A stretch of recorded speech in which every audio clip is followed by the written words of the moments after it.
இந்த மாதிரியெல்லாம் விசுவாசிகளுக்குள்ளே இதெல்லாம் இருக்கக்கூடாதுன்றதுக்கு சொல்லப்படுகிறது. 1 தீமோத்தேயு 5:13 இதான் வேத பாடத்தில் தான் சொல்லணும். அதுவும் அல்லாமல் அவர்கள் சோம்பலுள்ளவர்களாய் வீடு வீடாய் திரிய பழகுவார்கள். சோம்பலுள்ளவர்களாய் மாத்திரமல்ல, அலுப்புள்ளவர்களாயும் வீண் அலுவல்காரர்களாயும் தகாத காரில் பேசுகிறவர்களாக இருப்பாங்க. என்ன பார்த்துக்கோங்க, இளம் வயதுடைய விடையவர்கள் வீடு வீடாக திரிய பழகுவாங்க. அவங்க வீண் அலுவல்காரலாக மாறுவாங்க, தகாதவைகளை பேசுவாங்க. நான் சொல்கிறேன், நீங்கள் கோச்சுக்குவானா, சபையை உடைய அதிகாரத்தை கர்த்தர் கொடுத்துருக்கிறார்ன்றதுனால சபையை ஸ்திரப்படுத்தும்படி சொல்கிறேன்.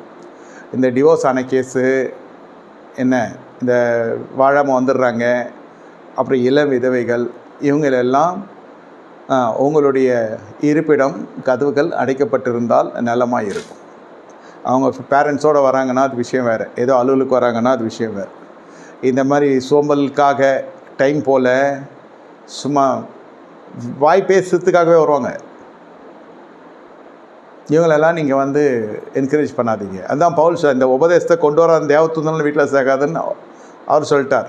இது பெண் தானே, ஐயோ பாவம் அவள், சின்ன வயதில் புருஷனை இழந்துட்டா, ஆறுதலுக்கு வரா, இந்த மாதிரிலாம் வாசல் திறந்து கொடுத்தவங்க அப்புறம் தன்னுடைய அடிமடியில் கை வச்சுட்டு தான் என்கிட்ட ஜெப குறிப்பு சொல்லியிருக்கிறாங்க.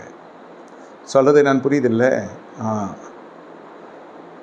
அவங்க அட்வைஸ் பண்ணுவாங்க, நல்லா போயின்ற குடும்பத்தில் உனக்கு வாழ தெரில, அவரை இப்படி பாரு, அவரை இப்படி பாரு, இப்படி பாரு, அப்படி பொடி, ஆரம்பத்துலேருந்தே பொடின்னு இது வந்தாச்சு, வைண்டப் ஆகி வந்தாச்சு. அது என்னமோ அவங்களுடைய வாழ்க்கை, அவங்களுடைய காரியங்கள். ஆனால் நல்லா போயின்ற குடும்பத்துக்குள்ளே இது ஏதாவது வாயை வச்சு சும்மா இருக்காது. வாய் பேசுறது தெரிஞ்சால் அவன்ட்டு விலகுன்றது தான் நான் சொல்ல வரேன்.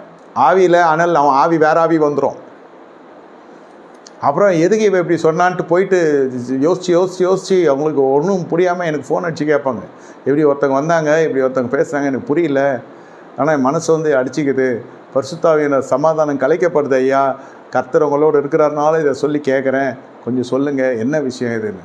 முதல் தப்பு, நீ கதவு திறந்ததே தப்பு.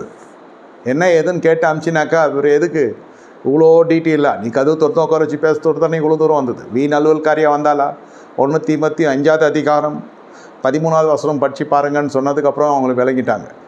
அடுத்த வாட்டி அந்தம்மா வந்துச்சு, கதவை திறக்காமல் என்ன வேணும்னாங்க, அதுக்கு மூஞ்சில் அடிச்ச மாதிரி ஆகி போயிடுச்சு.